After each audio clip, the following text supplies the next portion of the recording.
तुम्हाला मी इडली कशी बनवते हे सांगणार आहे। इडली बनवण्यासाठी मी 3 ग्लास तांदूळ घेते आणि 1 ग्लास डाळ घेते आणि प्रत्येकाची इडली बनवण्याची पद्धत वेगळी असते आणि माझी ही अशी आहे।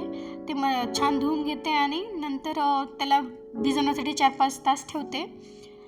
4-5 तास ठेवल्यानंतर मग ते काढून आणखीन 2-3 वेळेस स्वच्छ धुवून घेते आणि ते मिक्सरमधून काढून घेते। आणि इडलीचं पीठ हे जाडसरच असायला हवं। डोश्याचं बारीक पाहिजे पण इडलीचं जाडच असायला हवं, छान लागते ते। आणि इडलीमध्ये कोणी काही टाकतं कोणी काही टाकतं, पण मी काही टाकत नाही, फक्त डाळ आणि तांदूळ घेते आणि ते छान भिजल्यानंतर बारीक काढून घेते। बारीक म्हणण्यापेक्षा थोडं जाडसरच काढून घेते। हे पहा मिक्सरमधून काढून घेत आहे आणि परी माझा व्हिडिओ बनवत आहे, त्यामुळे जास्त चालवत आहे। मला आणखीन काही व्हिडिओ बनवता येत नाही।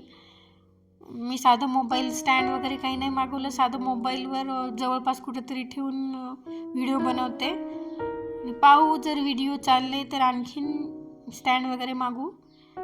मग इडलीचं बेटर तयार आहे आणि ते झाकून ठेवून टाकलं रात्री। जर आपल्याला वाटलं ते म्हणजे हिवाळा आहे, पाऊस पडत आहे, आंबणार नाही असं वाटलं, फर्मंट लवकर होणार नाही असं वाटलं, तर त्यामध्ये थोडंसं सोडा टाकायचा, नाहीतर ते तसंच ठेवायचं।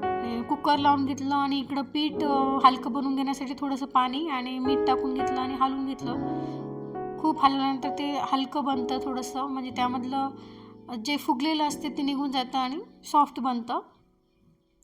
त्यानंतर मागे जाऊन लिंबू आणले आणि एका लिंबाचे 4 भाग केलं आणि इडली पात्रामध्ये टाकले। 2 ग्लास पाणी टाकून त्या इडली पात्राला तेल लावून घेतले आणि ते इडलीचं पीठ टाकून घेतलं।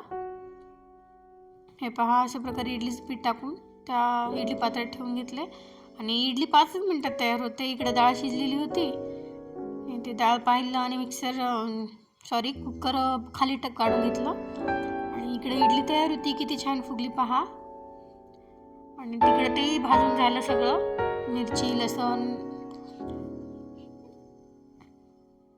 शेंगदाणे भाजून झाले, हे सगळं टाकून घेतलं। थोडंसं जिरे टाकले, कढीपत्ता टाकले आणि थोडंसं मीठ आणि साखर टाकून आणि दही टाकून मिक्सरच्या भांड्यातून काढून घेतलं। चटणीसाठी खूप बारीक होऊ द्यायचं असतं, जाडसर राहिली तर चटणी एवढी घट्ट वाटत नाही, पातळ वाटते, त्यामुळं खूप बारीक काढून घेतलं। आणि परीला खायची नव्हती इडली, त्यामुळे मी ती आप्पे खायचं म्हणू लागली, त्यामुळे मी आप्पे पात्रामध्ये तेल टाकलं आणि इडलीचं पीठ आप्पे पात्रामध्ये टाकून घेतलं। इडलीच्या पिठाचे आप्पे व्यवस्थित बनतात, पण सगळ्या डाळीचे आप्पे खूप छान बनतात। एखाद्या वेळेस तेही मी सांगेन। आणि परीचा टिफिन पॅक केला आणि परीला नाश्त्यालाही दिलं। इकडं मी इडलीच्या पात्रातून इडलीचे पात्र काढून घेतले आणि थंड होण्यासाठी ठेवलं। इकडं वरणासाठी फोडणी मारत होते। इडलीसाठी वरण आंबटच पाहिजे, आंबटच छान लागतं, त्यामुळं चिंच संपली होती, टोमॅटो टाकून घेतले आणि वरणाला फोडणी दिली।